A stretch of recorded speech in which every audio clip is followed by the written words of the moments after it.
नमस्कार, सत श्री अकाल। आपका स्वागत है द ट्रेंडिंग टॉक में संजय पटेल के साथ।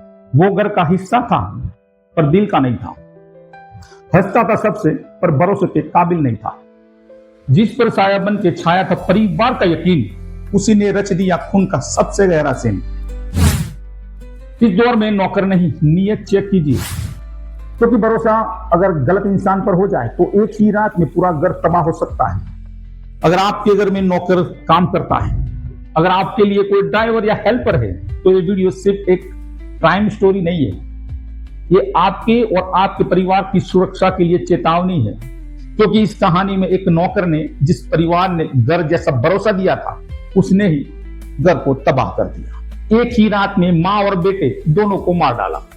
वजह थी मामूली सी, और आप जानकर हैरान रह जाएंगे कि कातिल को कतई पछतावा भी नहीं हुआ।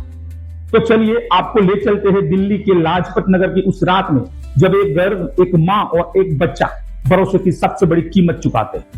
लाजपत नगर दिल्ली का पोस्ट इलाका। यहाँ रहते थे कुलदीप, कपड़ों के कारोबारी। अच्छा खासा फैमिली था, खुशहाल जिंदगी जी रहे थे। पत्नी रुचिका, 14 साल का बेटा कुरुष और एक बेटी। घर में काम करता था एक ड्राइवर और हेल्पर, नाम था मुकेश। 3 साल से साथ था ये नौकर। काम भी करता था, कार भी चलाता था, घर की जरूरतें भी संभालता था। कुलदीप और उनके परिवार ने उसे अपने जैसा माना था, जैसे घर का सदस्य ना हो, जैसे सभ्य ना हो। लेकिन वो कहते हैं ना, चेहरा जो शांत हो जरूरी नहीं है कि इरादे भी वैसे ही हो। 3 जुलाई रात 9:40 कुलदीप रोज की तरह दुकान से घर लौट, पर उस दिन दरवाजा नहीं खुला। कॉल किया, पत्नी ने कॉल नहीं उठाया, और तभी नजर पड़ी सीढ़ियों पर खून के निशान पर। कुलदीप का दिल कांप गया। उन्होंने तुरंत पुलिस को कॉल किया। पुलिस आई, दरवाजा तोड़ा गया, और जो दृश्य था वो किसी फिल्म से भी ज्यादा डरावना था। बेडरूम में पड़ी थी रुचिका की लाश, गला तेजदार हथियार से काटा हुआ, और बाथरूम में मिला कुरुष, 14 साल का मासूम बेटा, उनमें डूबा। अब सवाल ये था, आखिर किया किसने? पुलिस ने सबसे पहले सीसीटीवी खंगाले, और जो देखा वो सीधे सीधे इशारा कर रहा था मुकेश की ओर, यानी घर के नौकर की ओर। वो घर में दाखिल हुआ था और फिर कुछ देर बाद घबराया हुआ बाहर भागता दिखा। कुलदीप ने बताया, मुकेश कुछ दिनों से काम पर नहीं आता था। उसने 40,000 एडवांस भी ले रखे थे। शाम को उसकी पत्नी रुचिका से फोन पर बहस भी हुई थी। सीसीटीवी और मोबाइल लोकेशन ट्रेस कर पुलिस को पता चला, मुकेश दिल्ली की रेलवे स्टेशन से पटना की ट्रेन पकड़ चुका है। अब पुलिस ने अलर्ट किया यूपी पुलिस और जीआरपी को।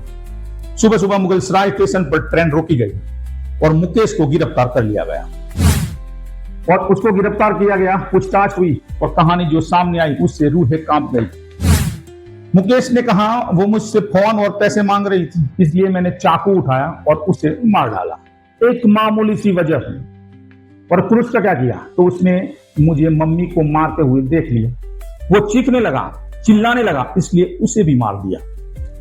बिल्कुल सपाट चेहरा, कोई पछतावा नहीं, एकदम ठंडा दिमाग और खामोश शब्द, मानो दो जाने लेना उसके लिए एक मामूली बात थी। सोचिए, जिस शख्स को घर में जगह दी, जो बेटी का भाई और बेटे का मामा कहलाता था, वो ही बना उस घर का रावण। मुकेश को नौकरी दिलाई थी उसके पिता ने, जो खुद भी दिल्ली में काम करते, पर किसे पता था एक दिन वो बेटा पूरा घर तबाह कर देगा।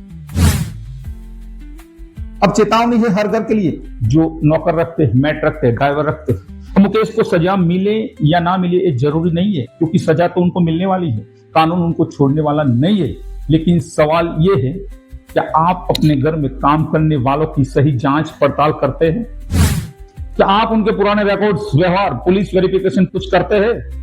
भरोसा करना जरूरी है, पर आज के दौर में भरोसे से ज्यादा जरूरी है सतर्क रहना, क्योंकि जो चेहरा आज मुस्कुरा रहा है वो कल आपकी दुनिया भी उजाड़ सकता है। अगर आपको ये कहानी झकझोर गई, अगर आप भी चाहते हैं कि कोई और परिवार ऐसी त्रासदी से न गुजरे, तो इस वीडियो को शेयर करें और हमारे चैनल को सब्सक्राइब करें, क्योंकि हम लाते रहेंगे ऐसी सच्ची लेकिन जरूरी कहानियां, जो आपको सिर्फ डराएगी नहीं, बल्कि आपको सचेत करेगी, आपके परिवार को सचेत करेगी। तो मित्रों, मिलते हैं अगली सच्ची सच्चाई के साथ। तब तक सतर्क रहिए, सुरक्षित रहिए, और अपनी चैनल द ट्रेंडिंग टॉक को सब्सक्राइब जरूर कीजिए। जय हिंद, जय भारत।